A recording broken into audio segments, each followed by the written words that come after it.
So, no, sassy, saucy, naughty, Spicy. nasty. Nasty? No. No. I'm nice. You're nice. Yeah. When you're not naughty.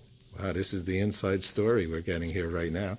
And that Always is good take news. You two are lovely ladies. You really are. You gave so much energy.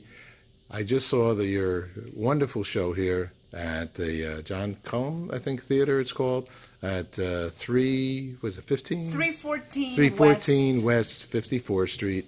And you've been working at your performances. You've created a book that's a very large book. Oh, how many pages? 500 some odd pages. 500 pages. It's magic realism, and it's available on Barnes and Noble. And my sister also wrote a play that's based on a novel. But the novel is a real thing. It's truly my mantra of love, and it's like the Bible or Torah. It transforms, enlightens the heart, and wherever you want to open it, it's gonna fill you with divine love and a waterfall of goodness. It's a story that that highlights the immortality of the human being and its amazing gifts that God has endowed the human being with, and inspiration. And we truly want, through this play that we're performing here at the legendary American Theater of Actors, to infuse people with innocence, with the awareness of what they can do in life, that they can do anything if they love and they feed on the love of God. And that's how we can conquer our wicked clone. We are actually, what I want to say hi and thank you for watching this video. Your name is? Stay on. I'm Mihaela Modorcha. I'm the author of Wicked Clone, or How to Deal with Evil cinema novel. And here I'm introducing my lovely twin sister, Gabriela Modorcha. She's the composer of the music. We have 25 symphonic Transylvanian songs. Actually, this run celebrates our release with Broadway Records. There are 25 songs in the play. Yay! And finally, they're out. Congratulations. Thank you so much. They're out, and we are so excited because they truly are, Expressing our soul. Expressing our souls, our hearts, I mean, back in Europe, we were signed under Sony BMG, but we worked with different producers who would compose for us, and we were never fulfilled and never quite happy. Because those were like commercials, like Barbie Dolly song. But truly, with this album, we have put all our experiences and tears, and it's a production the way we have truly wanted, God has really guided us and directed us to compose everything and to arrange everything and to produce everything, and to engineer all the work, to mix everything, because it's really hard when you have very powerful experiences starting in Transylvania, then in Europe, in Germany, coming here. We went through so many struggles and experiences, good and bad, and this is the only way, if you want to touch people's hearts and do something unique, your own way, that's the only way. You have to if you have the right talent, to write it yourself, and it takes a lot of time. It's been a work of 80 years, the whole project, the Wicked Clone project. So it's the novel, the music album, the play, the soundtrack, the film, because Wicked Clone, the cinema musical, it's a new genre. It's a cinema musical.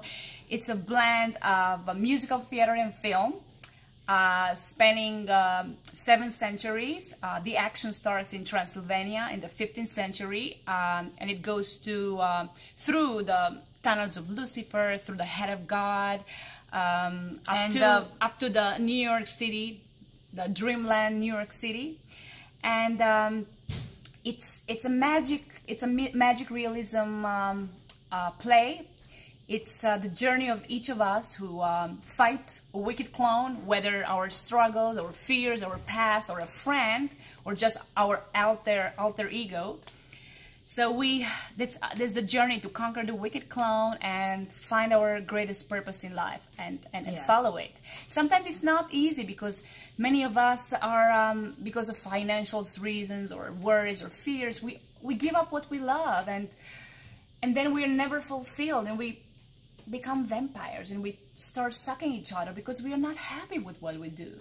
So actually, vampires are beings who have not fulfilled their dreams. They want to stop others from achieving theirs. So we don't want to be vampires. We want to be human beings who love each other and help each other, inspire each other. So it's inspiration is at the core of our plays. Message, and I think these songs are gonna empower you, enlighten you. So there are songs like I'm Like God or Younger Than Yesterday, Tell Me Less and Love Me More, Queen of Tango when Gabriella, this guy is a man to trick her sister, you know, and their songs like A Kiss to Live, Up and Down, like truly immortal songs like Griffin Miller from City Guy New York called them. So I think nowadays they really represent, without being arrogant, I think they're truly, you know, timeless, immortal. So that's what we worked on because we were very, very lucky. We were born in a quite poor family.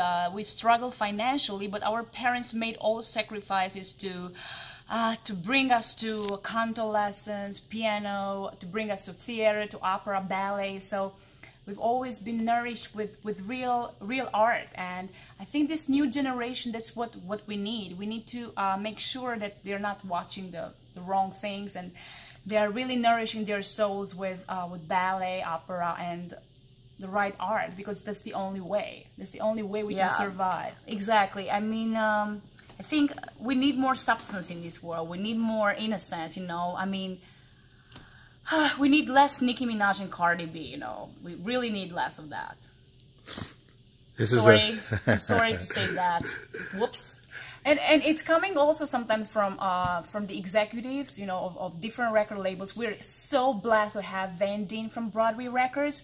Many times, the people up there, you know, if they're not courageous enough to put a stop to the same sound, the same beat, the same like roller coaster of the same type of music, it's never gonna change something. So I think we all human beings should be the change we want to see in the world. Yeah, so we challenge everybody to come see Wicked Clone, because you will all go home with the questions, which is my mission, which is my purpose. We all are too afraid to speak the truth, to make a difference in this world, and to put a stop to mediocrity. Mediocrity. Exactly, and to little things. We are too afraid to say the truth, and why should we be afraid? And I'm really saddened sometimes, because this generation of children, of kids, they grow up like with the wrong impression, you know, and they don't know who they are actually. They don't know the strength that's inside, and I think we need to raise the bar. We need to invigorate even the Broadway face with the same sound, with the same operatic and pretentious music. We need things that are from the heart, heartfelt, cinematic. Yes. So we need to go back to the roots, to mythology, history, poetry. You know, Zeffirelli, I don't know, Fellini, you know, that kind of era, Charlie Chaplin, of timeless works of art. Francis Ford Coppola, like Dracula. If you haven't seen it, it's one of our favorite films about vampires, because it's in a very artistic and I think authentic way done. And yes, we are very blessed to be here at the John Cullum Theater, at the American Theater of Actors.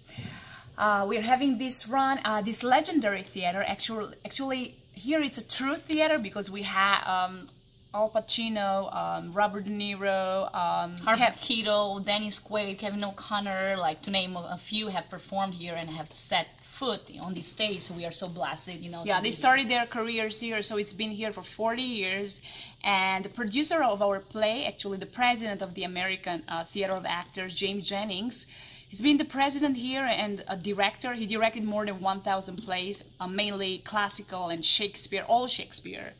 And yeah, we are blessed. We are very, very grateful to work with James Jennings because he's been here for 40 years. He worked with Elia Kazan. He worked with all amazing mentors. directors. And Yeah, amazing directors and people. And just working with him and smelling finally art, it's really a blessing for our souls. yeah, it's really a place that gives that freedom of expression, and that's why we love this place and we love America, you know, because people love difference, love freedom, and they smell, and they smell what's authentic. And I think this world needs more original plays, more original and anthemic and empowering messages. Yes. I want, please, I no, want to say just one. You want to say did one we more talk thing? too much, or No, do you wanna It's talk? perfect, and I'll tell you why it's Really? perfect. Because I was the viewer. I sat in the audience, and everything you said, your mission and the thoughts that you had, came through in your show, and that's a big deal. You can say a lot of things, but what people eventually get to see and walk home with, you even had "What is your purpose?" on the screen. You had a 2-hour movie here, in addition to your performance with high energy and passion and talent. I want to congratulate you both. It really is a great show, and I can't recommend it more highly for people to take some time to ponder their life. I could see why the producer of this theater, with the type of programming you said before, would say, do your show here, because this is not a typical kind of a show. Yeah. This show has depth to it, just like your book has depth, because you two ladies, I happen to know a long time, have depth to your characters and souls. So congratulations. It's Thank a you wonderful so much. show. I want to ask you 2 last questions, okay? Because I know we could talk for a long time here. Just Here's to the continue questions. sorry for interrupting. To continue your thought, James Su, who's seen the show last week, he said it was stupendous. He's never seen anything like it before, and truly the film projections make people escape this reality, and it sometimes is like a portal, like a magic mirror. It's a scenery, it's interaction with other characters, like with God himself, with Lucifer, with Vlad Impaler, with Violetta, you know, Mihaila's mother, Greed, and a lot of other characters. So it's a show unlike anything on Broadway. So it's, you know, I like it. There you go, and you should. There's a good reason. What is peace for each one of you? What is peace for each of us? Yeah, say your name, and what does peace mean to you? I'm Mihaela Modorcha. Peace for me means feeding on God, just letting go and letting God flow through me, and just guiding me with His love to inspire other people. This is peace, just letting go and letting God. That's peace.